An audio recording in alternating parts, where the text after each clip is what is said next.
लागेल. थांबा थांबा. काय विषय काय सर? सर तुमच्याच सामना ऑफिसमध्ये बैठक, शेवटची बैठक असं म्हणाले स्वतः. कोणत्याही क्षणी जी युती आहे ती जाहीर होईल. फेऱ्या होत आहेत, मात्र अजून काही घोषणा होत नाही. अंतिम टप्प्यात आले असं सांगितलं जात आहे. काय नेमके कधीपर्यंत घोषणा?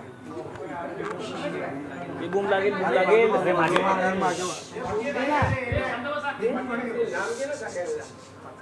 बोला.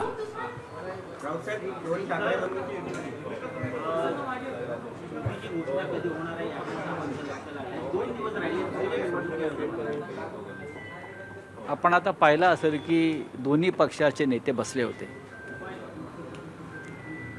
सामनाच्या कार्यालयामध्ये माझ्याबरोबर. चर्चा पूर्ण झालेली आहे आणि चर्चा संपलेली आहे. जागा वाटपसुद्धा संपलेलं आहे. कोणी कुठे लढायचं याच्यावरती एकमत झालेलं आहे.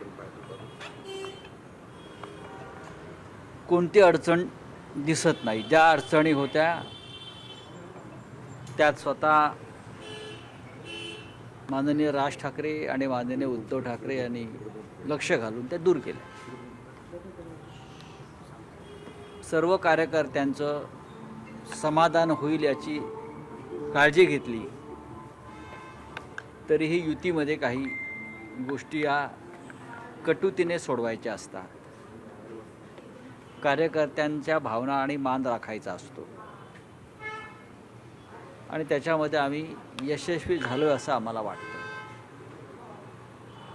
आजच्या बैठकीमध्ये शेवटची बैठक आहे असं मी मानतो.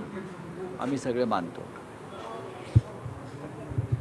येत्या 1-2 दिवसामध्ये त्या संदर्भात रितसर घोषणा होईल.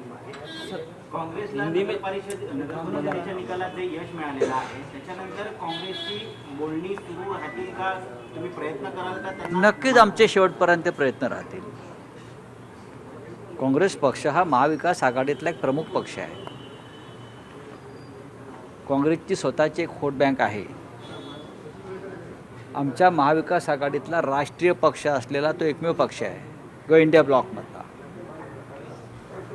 आम्ही लोकसभा विधानसभा एकत्र लढल्यावरती महापालिका जिल्हा परिषदांमध्ये आम्ही काम करावं अशी आमची भूमिका आहे. त्यांचीही आहे.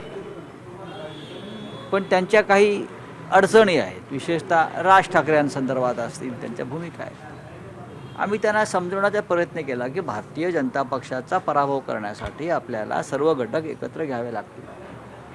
हे आम्ही त्यांच्या दिल्लीतल्या नेत्यांशीही बोललो. महाराष्ट्रात जे त्यांचं हायकमांड आहे त्यांच्याशीही बोललो आणि त्यांचं मन वळवण्याचा किंवा त्यांच्याशी चर्चा करण्याचं काम अद्याप सुरू आहे. अजून 72 तास आहेत. पण आमच्यामध्ये कोणती कटुता नाही. काँग्रेसमध्ये आणि आमच्यात कटुता नाही. आम्ही त्यांची अडचण समजून घेतो. जरी ते वेगळे लढत असले तरी आम्ही एकमेकांना सहकार्य करण्याचा प्रयत्न करू.